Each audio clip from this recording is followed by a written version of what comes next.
मोदी सरकार की उल्टी गिनती शुरू हो चुकी है। बस कुछ ही महीने बचे हैं, मोदी जी की कुर्सी जाने वाली है। ये बयान दिया है कांग्रेस नेता पवन खेड़ा ने। और जब पवन खेड़ा बोलते हैं तो कुछ तो बात होती है, क्योंकि पहले भी वो जब भी कुछ बोले वो सच साबित हुआ। मिसाल के तौर पर 2020 में जब किसान आंदोलन शुरू हुआ था, तब पवन खेड़ा ने कहा था कि मोदी सरकार के तीनों कृषि कानून जनता के खिलाफ हैं और ये सरकार की हार का कारण बनेंगे। उन्होंने तभी कहा था कि ये काले कानून मोदी सरकार को वापस लेने पड़ेंगे। और क्या हुआ?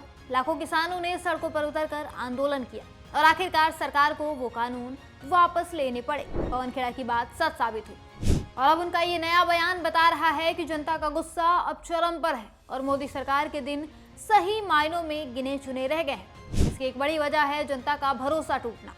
मोदी सरकार पर जनता का भरोसा तेजी से टूट रहा है। इसका सबसे बड़ा कारण है वोट चोरी का खुलासा। राहुल गांधी ने हाल ही में वोट चोरी पर बड़ा खुलासा किया। उन्होंने पहले तो प्रेस कॉन्फ्रेंस कर चुनाव आयोग और मोदी सरकार की सांठ-गांठ की पोल खोली। चुनाव आयोग के डेटा को ही आधार बनाकर सबूत दिखाए और मोदी सरकार को एक्सपोज किया।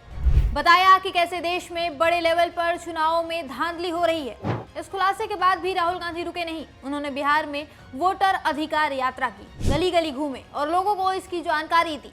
बताया कि आपका वोट चोरी किया जा रहा है। राहुल के इस खुलासे से जनता के मन में भी सवाल उठने लगे। वोट चोर गद्दी छोड़ का नारा बिहार भर में गूंज उठा। हालत ये हो गई कि चुनाव आयोग को सामने आकर सफाई देनी पड़ी। बीजेपी के नेताओं ने भी घूम घूम कर सफाइयां दी, लेकिन बात तब भी नहीं बनी। अब जनता भी सवाल पूछ रही है, क्या मोदी सरकार सचमुच जनता के वोटों के दम पर सत्ता में आई है या फिर ये वोट चोरी का नतीजा है? ये सवाल अब हर गली मोहल्ले में गूंज रहा है। लोग कह रहे हैं कि अगर सरकार को जनता का भरोसा है तो फिर ईवीएम की जांच से डर क्यों? सीसीटीवी फुटेज को क्यों छिपाया जा रहा है? इधर जीएसटी पर भी खूब बातें हो रही हैं। 2017 में जब जीएसटी लागू हुआ तब इसे मास्टर स्ट्रोक बताया गया, लेकिन ये मास्टर स्ट्रोक छोटे व्यापारियों और आम आदमी के लिए सिरदर्द बन गया। जटिल नियम, भारी टैक्स और बार बार बदलते स्लैब ने सबको परेशान किया।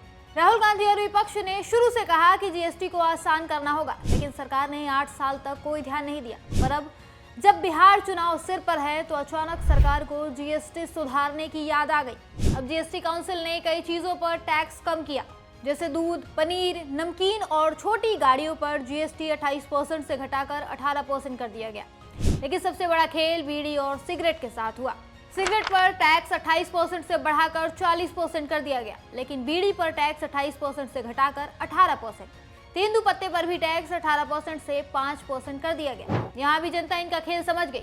जनता समझ गई कि बीजेपी ने बीड़ी को सस्ता करके बिहार के गरीब वोटरों को लुभाने की कोशिश की है। लोग अब ये भी सवाल पूछ रहे हैं कि अगर जीएसटी सुधार इतना जरूरी था तो 8 साल पहले क्यों नहीं किया, और बीड़ी जो सिगरेट से ज्यादा नुकसानदायक है उसे सस्ता क्यों किया गया? लोग कह रहे हैं कि ये सुधार नहीं बल्कि वोट खरीदने की कोशिश है और ये चाल भी अब बैकफायर कर रही है।